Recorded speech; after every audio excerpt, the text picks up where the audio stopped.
네, 우리 시장께서 시장으로 취임하셔서 하실 일이 굉장히 많이 있으리라 이렇게 봅니다. 그중에 한 가지 간과해서 안 되는 거는 지난 10년 동안 우리 서울시가 잘못돼 해온 정책, 또 방만하게 운영된 예산, 또 비정상적으로 운영되어 온 조직이나 제도, 이거 정상화시키는 거, 이거 반드시 하셔야 됩니다.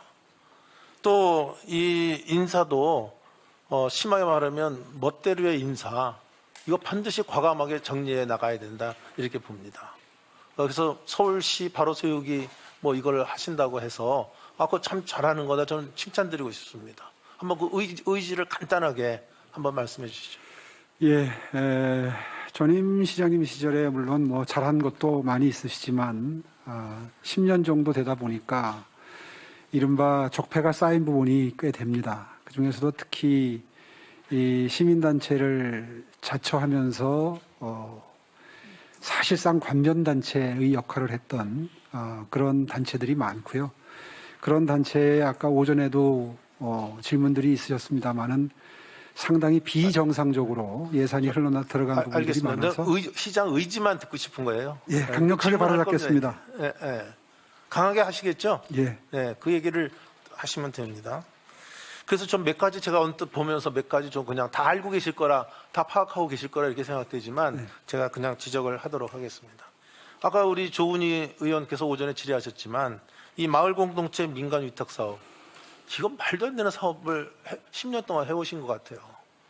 회전문 인사, 또 거기에다가 이 마을이라는 이런 데다가 그 10년 동안 어떤 특정 단체에다가 10년간 마을 공동체 사업을 관장하도록 했는데 이거 부정부패가 아주 저는 만연할 냄새가 좀 진동을 한다 이렇게 봅니다. 그래서 이거를 지금 서마정 의지 이런 거는 다 지금 정리하시기로 하셨죠? 예, 이미 사업을 종료하기로 네. 결정을 했습니다. 그래서 그렇지만 그동안에 왔던 불법한 행위, 위법한 행위가 있는지 모르니까 이거에 대해서 감사를 하셨습니까? 예, 했습니다. 그래서 그 조치가 위법이나 불법한 행위가 파악이 됐습니까? 위법과 탈법과 편법의 경계를 넘나들었기 때문에 사실상 사법 처리를 하기에는 쉽지는 않습니다만은 최대한 그 불법적인 요소를 발견하기 위해서 노력을 하고 있고요. 일부는 이 비론 서마정뿐만 아니라 이와 유사한 행태를 보였던 시민단체들의 경우에는 대부분 민형사 절차에 돌입을 했습니다. 네. 그러니까 뭐 사법 조치를 서울시에서 할 수는 없겠죠. 그렇지만 저는 그 민형사 그 책임을 하는 고발 행위라든지 여러 가지 조치를 취해야 된다 이렇게 보는데 그렇게 하시고 계시죠? 예. 네. 또 하나 이게 또 언뜻 보면은 이 임기제 공무원제 이거 왜 도입했죠? 목적이 뭡니까? 제도 도입의 취지는 전문성을 최대한 네, 알겠습니다. 맞습니다. 활용하겠다는 뜻입니다. 지난 8년 동안 보니까 서울시 25개 구의 임기제 공무원이 728명에서 1062명으로 무려 45.9%, 344명이나 늘었어요. 네, 그렇습니다. 제일 많이 늘은 데 보니까 관악구 보니까 67명에서 143명이나 늘었어요. 예. 76명이나 늘은 거죠. 그래서 또 다른 데도 보면 뭐 은평구, 동작구, 중량구 이런 데 다 70% 이상씩 늘었단 말이에요.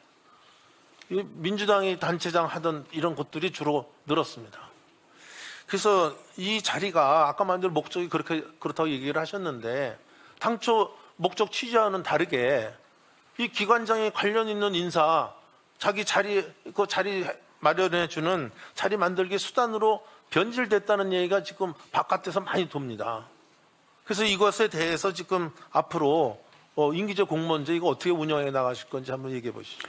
예, 저도 의원님과 똑같은 문제의식을 가지고 있고요. 도가 지나친 자치구도 분명히 있습니다. 그래서 이번 기회에 원칙을 바로 세우고 인사 문제에 대해서 규율이 바로 쓸 수 있도록 뭔가 원칙을 조례나 채용 기준 정리하셔야 되고요. 네, 그런 지금 형태로 잘못되어 있는 것 같으면 정리하는 과감하게 이런 정리를 좀 해나가 주시기 바랍니다. 예, 최대한 노력하겠습니다. 네.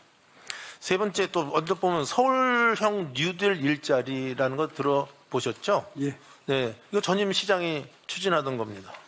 2019년부터 3년간에 서울시가 사업에 들인 돈이 2,482억 원이나 돼요. 어마어마한 돈이 들어갔죠. 근데 여기서 실제로 민간 일자리에 취업이 된 숫자는 50%대에 불과합니다. 이건 실패한 사업입니까? 성공한 사업입니까? 예, 효율성을 높이도록 그래서 최근에 내년에 예산에 반영되는 부분부터는 사회적 약자가 약자를 돕는 형태로 보완을 한다든가 또 경력을 형성시켜 줌으로써 취업에 도움을 주는 형태로 좀 더 질적인 변화를 모색하고 있습니다. 네, 정규직 그 취업률을 높이는 그 제고 방안을 강구하셔야 된다 이렇게 생각합니다. 예. 또 제가 언뜻 보기에 또 지적 좀 해야 될 게 이것도 10년 동안 남북 교류 사업이라고 그래갖고 800억이 넘는 예산이 책정이 됐어요. 지금 특히 2019년, 2020년에는 연간 예산이 150억이에요. 근데 그 집행률을 보니까 2012년부터 15년까지는 한 4, 5% 수준밖에 안 되고 2018년에 유일하게 하나 53% 이거 했습니다. 나머지는 다 뭐 30 내지 40% 수준. 예산은 그렇게 많이 했는데 집행률은 굉장히 낮은 거죠.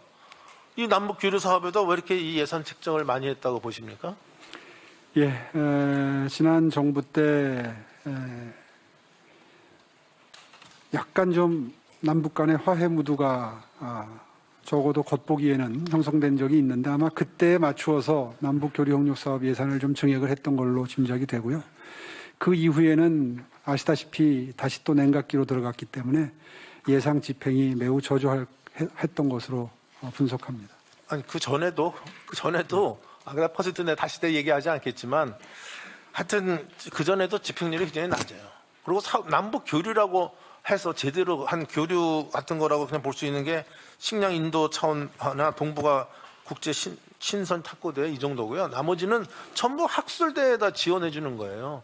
그것도 뭐 6.15 남북 정상회담, 14 남북 정상회담.